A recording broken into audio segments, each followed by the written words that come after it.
Folks, many of you know her as, of course, one of the co-organizers of the Women's March. She also is the co-founder of Until Freedom, has been on the front lines fighting for social justice for, frankly, all her life. Spent years working for the National Action Network. She now is the author of the book, State of Emergency, How We Win in the Country We Built. Forwards by Angela Davis and Cardi B. Tamika Mallory, glad to have you on the show. Good to see you in Baytown last week. Roland Martin. But what I want to know, I just have one question, is why am I not in the promo at the beginning of your show? I just want to know why. Why are you not in the promo? Which promo? There was a promo that just ran with LaToya Luckett and all these. Oh no.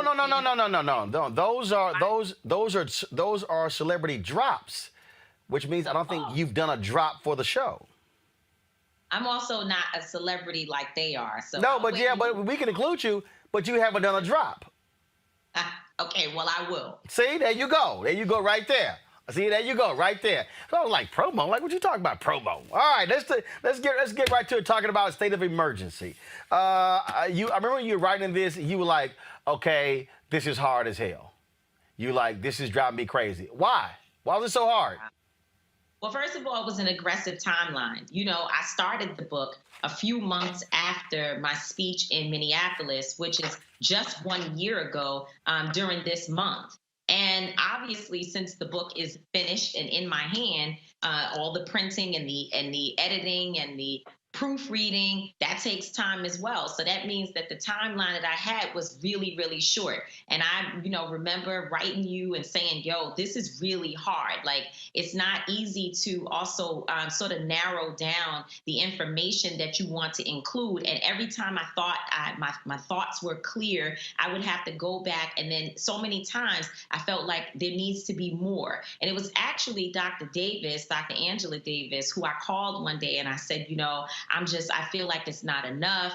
I'm really suffering with anxiety around the book. And she said all first-time authors and even authors who've written multiple books have the same feeling, but you just have to put down your thoughts and put it in the world and let the world deal with it. And that just sort of freed me from the feeling that I was having. It was a lot. It was very intense. Obviously the work that you're involved in is intense as well. Before we delve into it, I got to ask you this here. And it is something that all activists have to deal with. And it's one of the hardest things when you're not getting sleep, when your diet is all over the place, when you're battling illness, when people are pulling you left and right, getting phone calls from people all around the country to come here and come here.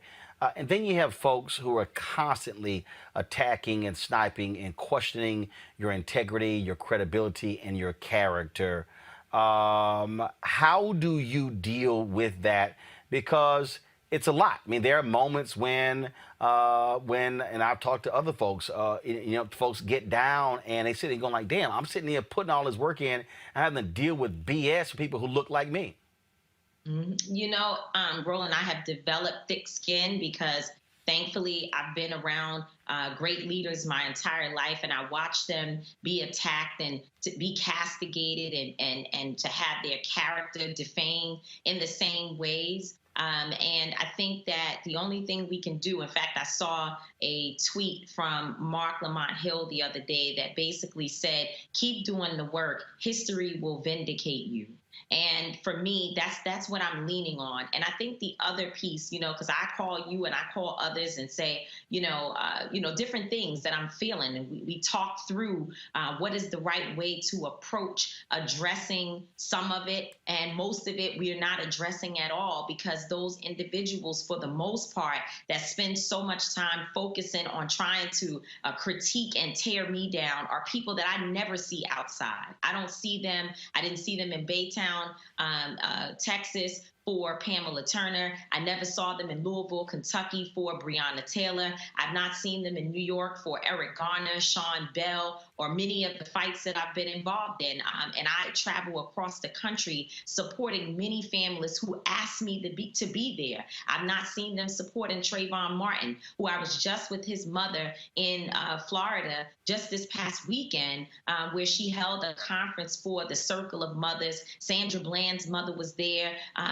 So many mothers. The names go on. It's too many names. Cleola was there for her daughter, Hadaya Pendleton, who's a 16-year-old who was killed on in a park in Chicago, and President Obama honored her. Cheyenne Norman, this is a woman who I helped her to bury her 4-year-old child. I've been with these families for 25 years of my life, and in every single situation, I don't even think I've ever met any of these people, and so I have to keep focused. But I think the thing that I've been taught by so many of the great leaders who have been through these things before me is to focus on those people who are with you, and not to say that I don't listen to critique, because there have been times when you've called me to say, hey, I don't think the way in which you all are approaching certain things is the right way to go. Let's look at the strategy. But the way that it's done is in love. The way that it's done is not an attempt to gossip about me, to tear me down, or to,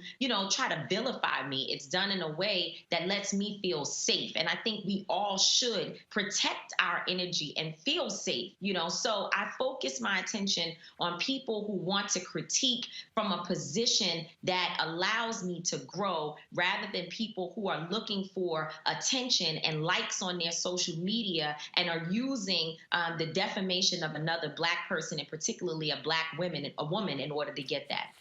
One of the things that you write about called the sacrifice of the activist.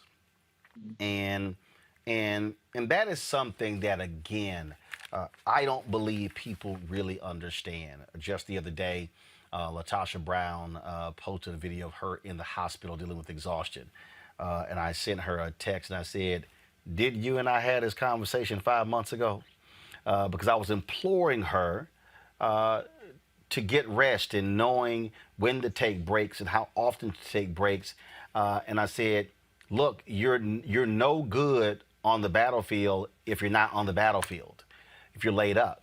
But many people don't understand how often Reverend Jackson has checked himself in the hospitals for IV fluids dealing with exhaustion.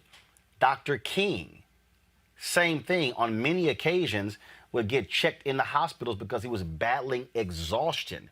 And again, I don't think the average person really understands what activists go through every single day. Yeah, no, absolutely. I have been very open recently in talking about how I got addicted to Xanax and other pain pills, attempting to just get some sleep. Because when laying down at night and not sleeping, and it's now 4 a.m., 5 a.m., 6 a.m., 7 a.m., it was certainly a challenge, and something that began to make me depressed. It started to make me have really, really negative thoughts. I wasn't necessarily suicidal, but certainly my addiction was a form of suicide.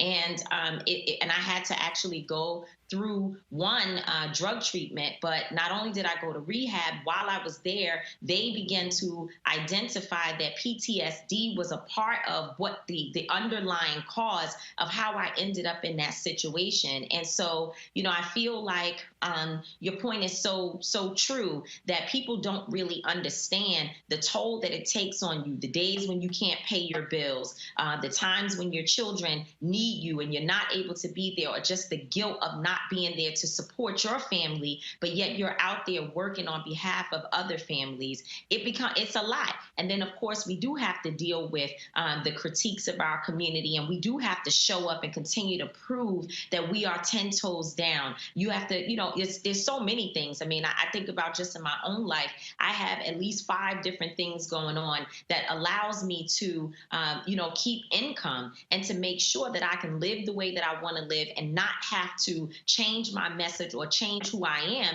in order to be able to put food on the table. And so it is a very stressful thing, but I will say that I wouldn't want to be anywhere else in my life. And I do talk about, in state of emergency, my commitment to this fight and the fact that I am prepared to give my life. I don't want to foolishly do it. And we want to make sure that LaTosha Brown gets the type of rest that she deserves, because she and I were out there on the road meeting each other. This is another person who's actually outside. I met her on the road several times over the last year, working in the trenches, and I know the exhaustion that she has. And so I don't want to kill myself from not sleeping and not resting and not taking care of myself, but I certainly am committed enough that I would be willing to give my life in the drop of a dime if it meant that my people would be free, our people.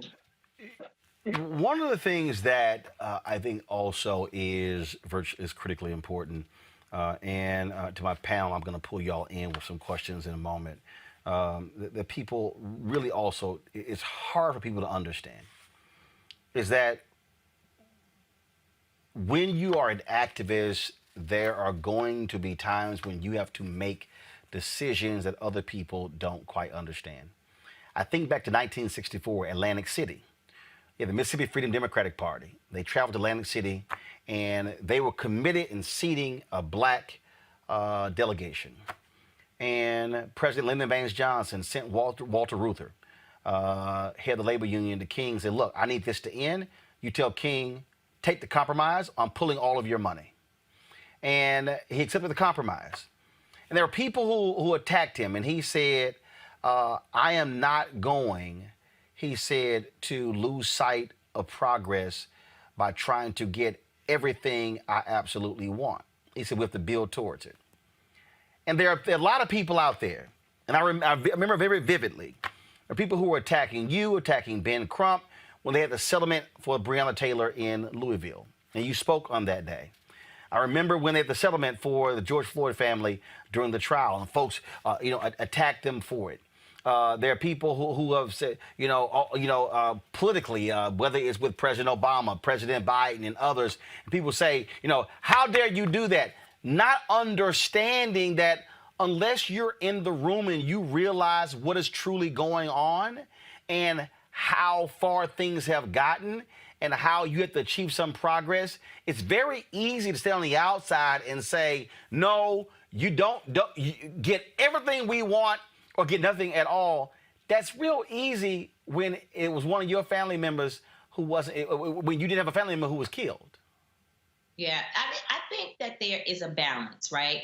When we're looking just at what's happening in Washington right now around the George Floyd Justice and Policing Act. And now we hear folks, especially leading Democrats, talking about folding, if you will, or compromising on qualified immunity, something that we see to be at the heart of the bill. That is a moment when we can say, don't compromise, go back in and try, at least try. I think for us, our position in that area is let us see who the real obstacles are to getting progress and to getting what it is that we want.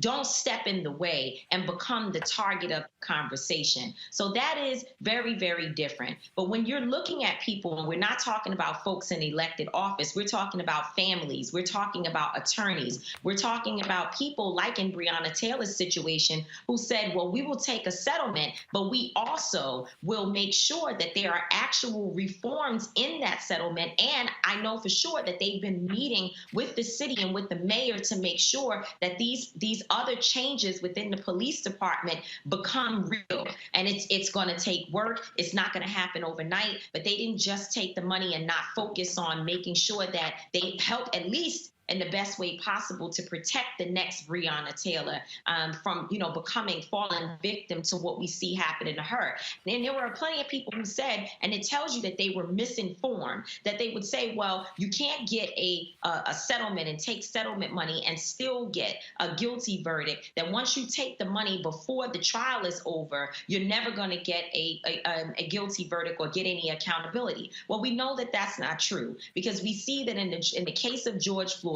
it was $27 million that they received as a settlement, but they still got guilty on all charges in the trial. It's two separate things. And I think all of this speaks to the fact that in some ways, we don't always know. I know that there have been times that I've jumped out and been strong and wrong. And I was strong because I had the right to be passionate, but I was wrong because I didn't understand all of the details of what I was talking about.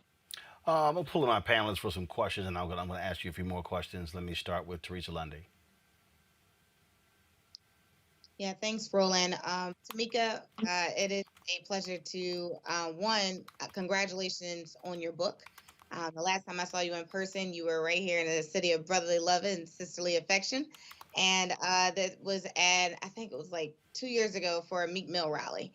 And you spoke on stage, and thousands of Philadelphians wanted to hear you, and they wanted to hear about the cause. So congratulations on the book, and it was an honor to do that. So my question to you is, I think, I bought the book a few days ago, so I can't wait to read it this weekend. I didn't read it, so I kind of feel bad asking a question about it, but so tell me about a little bit. I think for me, and kind of doing some of this commentary stuff, and kind of putting yourself out there and having to always explain yourself, outwardly to people, I think it's always a little bit troublesome, because I don't think people really understand, the impact of the activists, right? So I think, and I'm hoping that it says a part of it in your book about the activism in different ways, because for me personally, I do it in public relations and communications. And so I think my question for you is, when you started out in activism, doing it years on end, what was that like in terms of, seeing the stories of the families, and then also understanding that you have, your own family at home to take care of. So how did you, create the balance and also, stay sane at the same time? Yeah, so there really isn't a balance that I personally have perfected. I'm still a work in progress. I think, a piece of it is I'm traveling right now. I had my son, who's 22 years old, to fly in for a few days to be with me, and I try in those ways of just trying to include him in my work and give him different responsibilities and ways that he and I can connect. I obviously FaceTime is the best thing that they ever created, because I can talk to my mom. I can be, still connected to my dad and my sister and my family members. And so in a lot of ways, technology has helped, but the balance is it's not exactly as it should be. And how can it be? I could be in the process today of preparing to go to a graduation, a birthday party, or just to get some rest, to kick my feet up. And something happens that requires immediate attention, and we have to just go. We have to shift. We have to shift resources. We don't always have the money, but we find it. We find it along our way because we have so many supporters who stand with us. And you mentioned, this idea of explaining ourselves over and over again. I have to be very, very clear. I have thrown away the idea of trying to explain to certain people every day, because if I did that, I would never get a chance to do my work, because they come up with something all the time. They make little short clips of things that you say so that they can use it as a aha gotcha moment. They work really hard at trying to discredit other people who are out there doing work. So that's an actual job, and it's not my job. So I can't focus on responding to it. But if you do see me or hear me making a statement, it is because I want to talk to those people who are with me, those people who want to be connected, and they just want to understand what's happening and what's your position on these issues, so that they can, one, become warriors to go out there and speak on my behalf, to help us to continue the movement, and also to spread truthful information rather than allowing some people to try to drown out our work with false narratives. Avis, your question, Tamika Mallory. Hi there, Tamika. It's wonderful to see you. And once again, congratulations on your book. Well deserved for all the accolades that you're getting and will get as it continues to be rolled out. I have a question for you because, I know that you're not new to this, you're true to this, as they would say, right? This is not something that is just a fly-by-night interest of yours. You've been doing this work literally all of your life. And when I think about all that you've done and all the different ways that you have fought for our community, it is really unparalleled by a lot of folks. Let's just be real. However, I believe that as a Black woman, the strength of your leadership is not properly acknowledged. I believe that if it was a man who has the very same resume that you have, you would be given an even greater sort of platform and stature and just acknowledgement for the full-fledged excellent leader that you are. So my question to you is, what do you see as a way that you can, as a Black woman, I know that you're going to do the work regardless, but is there any way that you think that we as a society can do a better job of really acknowledging the power of Black leadership when it comes in the frame of a powerful Black woman? When I think about, thank you so much. You know how much I love and appreciate you as a dear sister. When I think about Roland, just in general, and on this show, and all the people who Roland has helped to get to where they are, and we know that. I mean, I've watched folks grow from, sitting with Roland and learning. They weren't necessarily commentators at the time that he started with all of us. I mean, even me, there's a growth process, and Roland has been a part of that. And I think that's one of the ways that people who are in positions of power, or people who have platforms, need to use them to uplift the voices of young women and of young people in general who are out here, who really do deserve the type of awareness to be raised around their voices and their leadership. And so I would say that's one, but I think the movement is shifting. I think this moment that we're in, we're beginning to see more women rising to the occasion, and it's really nothing that can be done about it, because at the end of the day, if we don't respect those women who are out here leading these protests, these women who are organizing on behalf of women and men, if we don't respect the voices of Black trans folks who are also organizing in a movement to protect those people who are being killed unjustly, and we know that there are some folks in our community that don't understand it, and so we are all in an education process. We're learning together, and we're learning about the power of Black women, and I think I'm glad to be a part of the generation that will make sure that the voices of Black women do not go unnoticed. And I think that's happening whether people like it or not. So they might as well just join. What do they say? If you can't beat us, just join us. Julianne, your question. Hey, Tamika, how you doing? It's good to see you. We go back a little ways, and I want to go back a little ways in asking my question. I know that you say you don't want to revisit the past and explain yourself, but I'm thinking about the Women's March and the challenges of intersectionality, about the ways that we as various women work together. I think that women of color often do a lot better than when we're working with the melanin deficient, if you know what I mean. So what did you take away from the Women's March, and what would you say to others who are trying to juggle intersectional issues? So, first of all, thank you, Dr. Malvo, for standing with us during that time. You were a true warrior, and you helped us to articulate what we were feeling by writing such detailed and informative pieces that really describes the experience of Black and Brown people when they are in spaces with white women. And that's why I'm just going to call it, I'm not going to call it melanin deficient. I'm going to just say white women, because that's who we were working with. And in my book, there is a particular portion that focuses on the experience that I had at the Women's March. The story has not been fully told. The book only covers it just a little bit. I'm in the process of just starting my memoir, where I'm really going to talk more about that experience. And I think what I learned and what I took away is that, and Black women tried to warn me prior to getting involved in the Women's March. I'm still very proud of the work that we did. And if I had to make the choice again, I would go back and do it, because I know how powerful that moment was. And I know that we had a responsibility to stand in the gap of people trying to whitewash the issues around racism, sexism, fascism, and so on in this country. And we certainly were not going to allow a march to happen where the focus was Donald Trump, as if he was the beginning and end of the many years of challenges and oppression, particularly that people of color have faced. And so I'm proud of that work. But I did learn a very, very painful lesson about when Black folks and Black women specifically are in close proximity to white women on a consistent basis, how much harm can be done.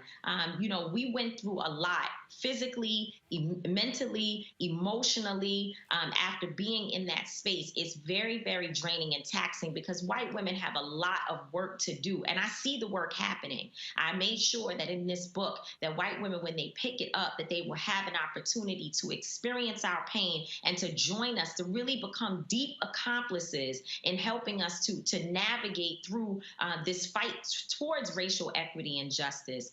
But there is so much work to be done with mothers and aunties and sisters within the white women community. They have a lot of work to do to deal with the biases and the blind spots that they have that cause them to harm other individuals who they claim to be helping.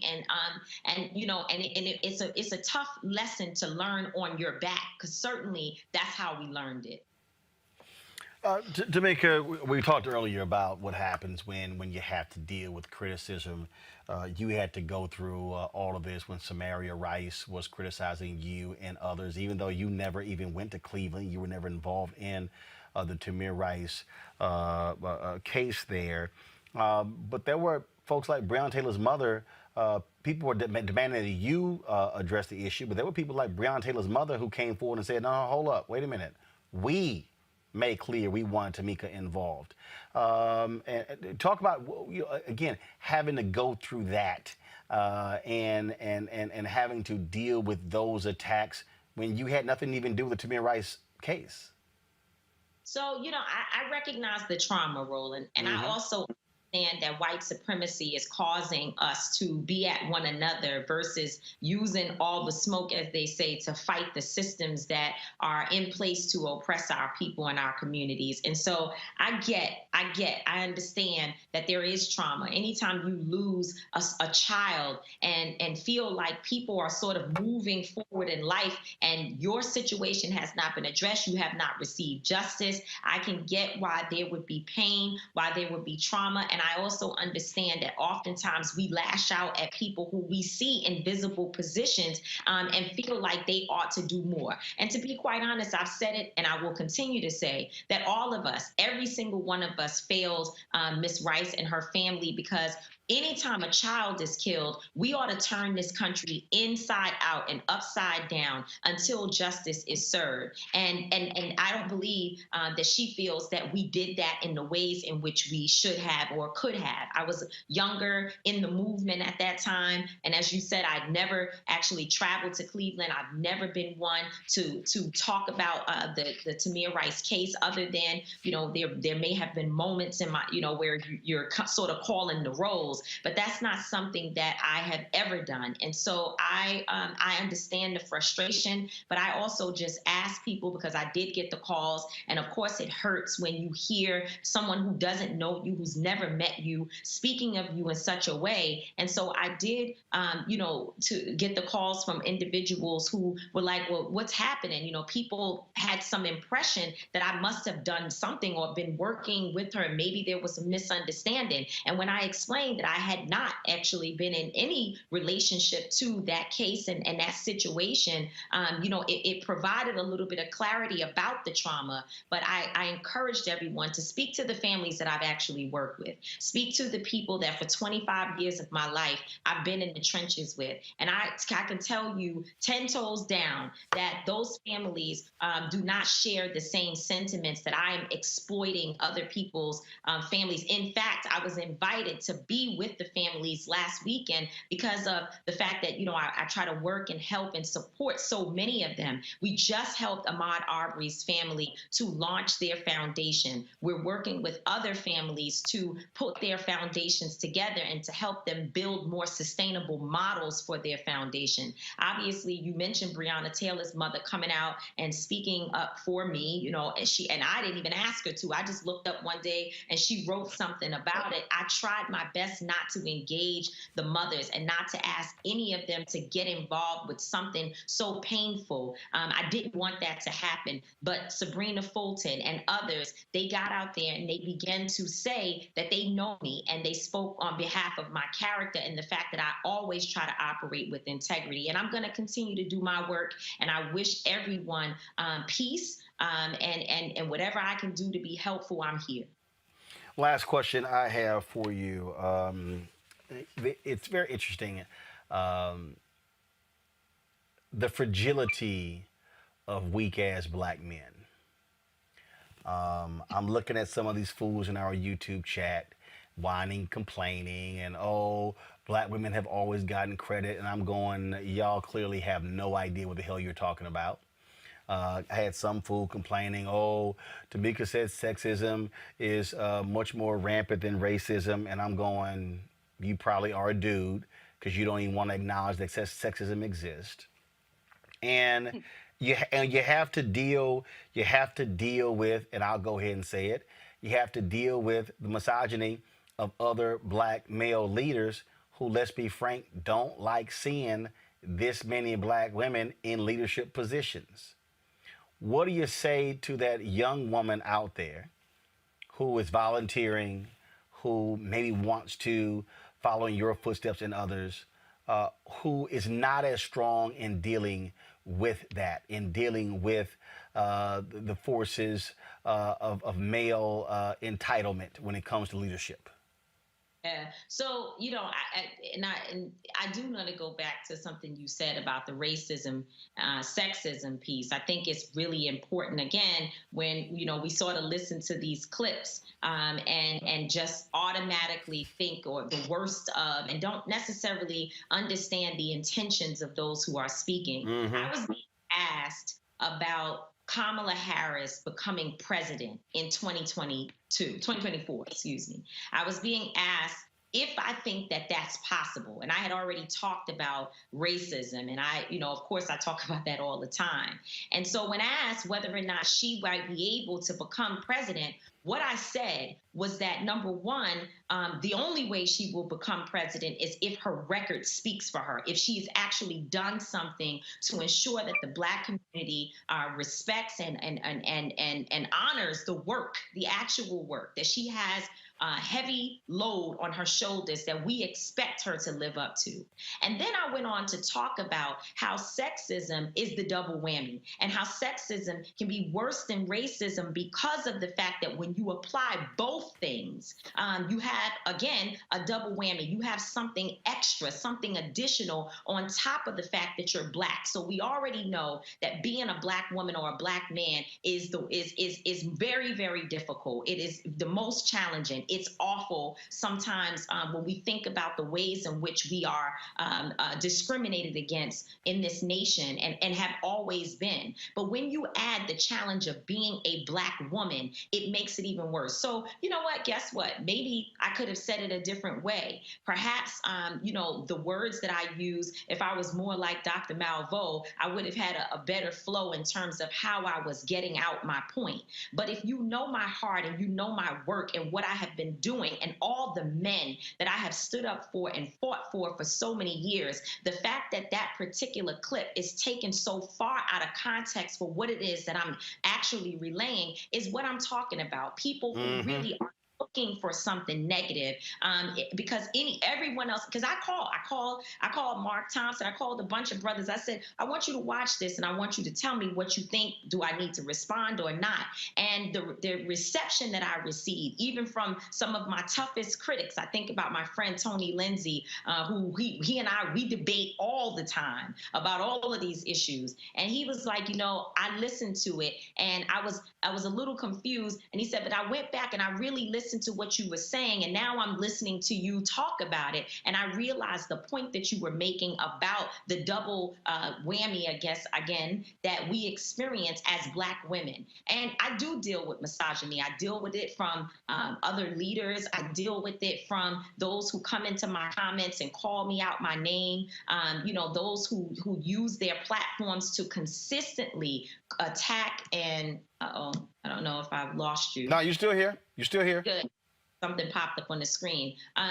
Those who consistently attack and go after me, they use their pages on a daily basis to talk about me. And I deal with it. And guess what? Actually, I don't deal with it. So the question that you asked about the young girl who's coming up behind me, I would say block and move on. When you see it, block them and move on. You have to keep going.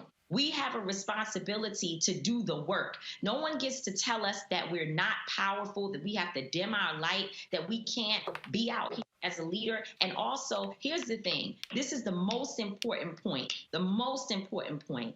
Perfection is not reality. No one is perfect. Tamika Mallory's not perfect. Most of the critics and the haters, they definitely are not perfect. But what you have to look at is who's actually doing the work, who's on the ground, who is out there standing in the face of white supremacy, dealing with challenging police and having a target on your back because they know your real name. As my friend Teslin Figueroa would say, she would say, hey, I don't know your real name. You're on here talking to me through a fake profile, but I'm actually out in the streets as Tamika Mallory. And so when I see the police, they know who I am.